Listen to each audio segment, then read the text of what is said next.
अभी मैं सुन रही थी 3 दिन पहले मोदी जी बिहार में हाँक रहे थे कि ट्रंप ने उनको दावत पे बुलाया है, उन्होंने मना कर दिया, नहीं नहीं मुझे तो कहीं और जाना है। शायद उड़ीसा में थे, हाँक रहे थे।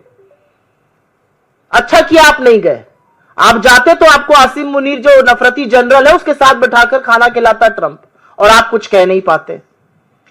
आप कह रहे हैं आपका मित्र आपको दावत पे बुला रहा है और आपका मित्र हमारे देश के खिलाफ ट्रैवल एडवाइजरी इशू कर रहे हैं।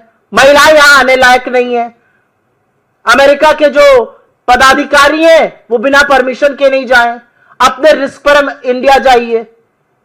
आपको दावत पे बुलाया जा रहा है, देश के साथ ये किया जा रहा है। तो असलियत यह है कि अपने देश की विदेश नीति को जो धता बताया है मोदी जी ने, उसका फलसफा यह है, क्योंकि विदेश नीति तो कोई है नहीं। विदेश मंत्री लेजर आंख लाल लाल लगाकर रील बनाने में व्यस्त हैं, मोदी जी सही कैमरा एंगल ढूंढने में व्यस्त हैं। 17 बार ट्रंप सीज फायर का श्रेय ले चुके हैं, भारत और पाकिस्तान को समकक्ष खड़े कर चुके हैं। आसिम मुनीर और नरेंद्र मोदी का नाम एक सांस में ले रहे हैं, जो मुझे कतई अच्छा नहीं लग रहा, क्योंकि जो भी हो मोदी जी इस देश के प्रधानमंत्री हैं।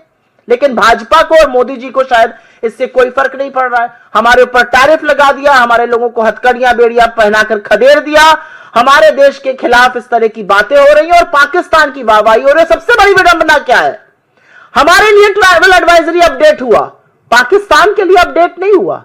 पाकिस्तान का ट्रैवल एडवाइजरी मार्च वाला ही, और बलोचिस्तान और खैबर और पख्तून उधर मत जाइए जहां पर उनके यहां टेररिज्म होता है। इससे बड़ा हमारे माथे पर और कलंक क्या होगा, और सरकार मूक दर्शक क्यों बनी रही है। हमारे लिए हमारे राज्यों में ट्रैवल एडवाइजरी इशू की गई है, पाकिस्तान की ट्रैवल एडवाइजरी में महिला सुरक्षा पर एक शब्द नहीं है। जो आतंकी मुल्क है, जहां पर मसूद अजहर से लेकर हफीज सईद और दाऊद इब्राहिम रह रहे हैं, वहां की कोई ट्रैवल एडवाइजरी अपडेट नहीं हुई है। भारत जैसा देश, हम दुनिया की चौथी अर्थव्यवस्था है, हम एक बड़ा मार्केट है, हम गांधी का देश है, हमारे लिए ट्रैवल एडवाइजरी इशू हो रही है, पाकिस्तान को कोई ट्रैवल एडवाइजरी नहीं इशू की जा रही है।